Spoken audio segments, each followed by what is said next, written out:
Hello friends, this video on factorization part 12 is brought to you by examfear.com. No more fear from exam. So let us look at few questions. Question number 1. Find and correct the errors in the following mathematical statements. 5y plus 2y plus y minus 7y is equal to 0. So let's try to find out the value of this expression. So 5y plus 2y, that is 7y, plus y is 1y, that is 8y. So 8y minus 7y will be equal to 1y, which is equal to y. So therefore this is not correct. So the answer should be actually y.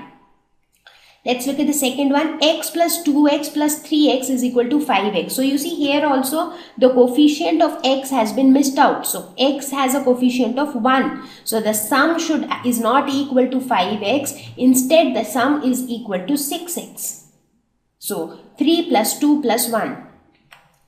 2x square plus 5x is equal to 4x plus 5x is equal to 9x. So 2x square plus 5x. So 2x square is actually means 2x into 2x, that is 4x square plus 5x. This is what it actually means.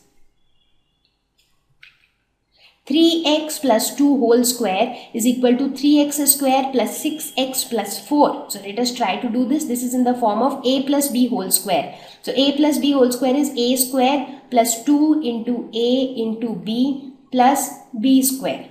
So this would be 3 into 3x square means 3x into 3x, that is 9x square plus 3 2 is 6, 6 2 is 12, x plus 4. So this would be the value.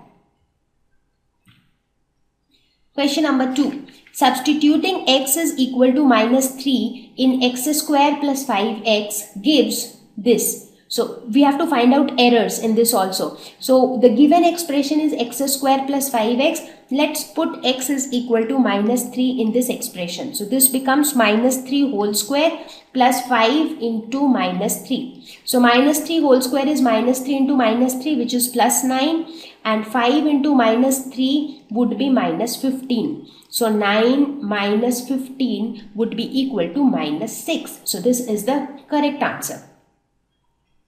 Question number 3. Find and correct the errors. 2a plus 3b into a minus b is equal to 2a square minus 3b square.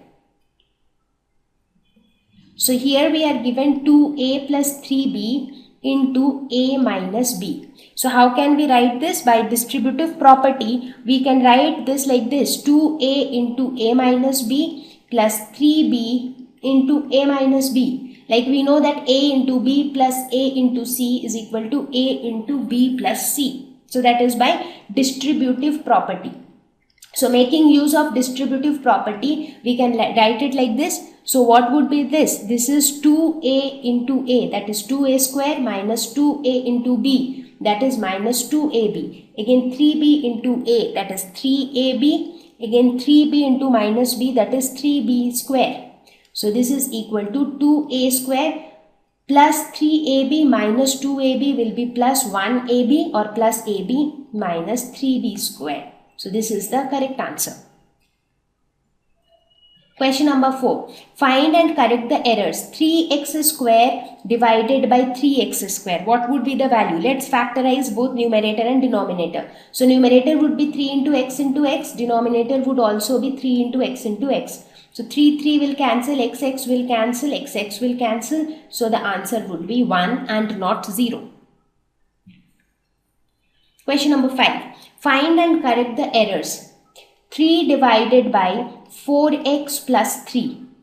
Now 3 divided by 4x plus 3 can never be equal to 1 by 4x. That's because 3 divided, even if you want to write it in the form of 1 divided by something, because see, this can never be written as 3 by 4x plus 3 by 3. You cannot write it like this because this is the numerator and this whole thing is the denominator. So you cannot split the denominator into two terms. You can't do that. But if you had something like this, 4x plus 3 divided by 3, you can definitely write it as 4x by 3 plus 3 by 3. So I hope you understand the difference between these two. But in this case, you cannot write it like this. So even if you want to write it in the form of 1 divided by something, what you can do is On the numerator you have 3. In the denominator, if you take a factor 3 common, it becomes 4 by 3x plus 1. Right? Because 3 into 4 by 3x would be 4x. So this 3 and 3 will cancel. So the answer would be 1 divided by 4 by 3x plus 1. So therefore this is definitely incorrect. Question number 6. Find and correct the errors 7x plus 5 divided by 5. So this can be written as 7x by 5 plus 5 by 5. So this would be 7x by 5 plus 5 by 5 will get cancelled. So this is 1. So the answer would be 7x by 5 plus 1. This is the correct one. So with this we have reached towards the end of this lesson, and I hope that this lesson on factorization would have helped you, and I think with this you would have become comfortable with solving more and more algebraic expressions. So see you all in the next lesson. Thank you. Please visit examfear.com for free quality education. You can learn with a simple 4-step learning process wherein you can watch video lessons, you can ask your questions, you can refer notes, and you can take a free online test. We have content for class 6 to 12 on physics, chemistry, mathematics, and biology along with practical videos. So please subscribe to our channel for daily updates. Thank you.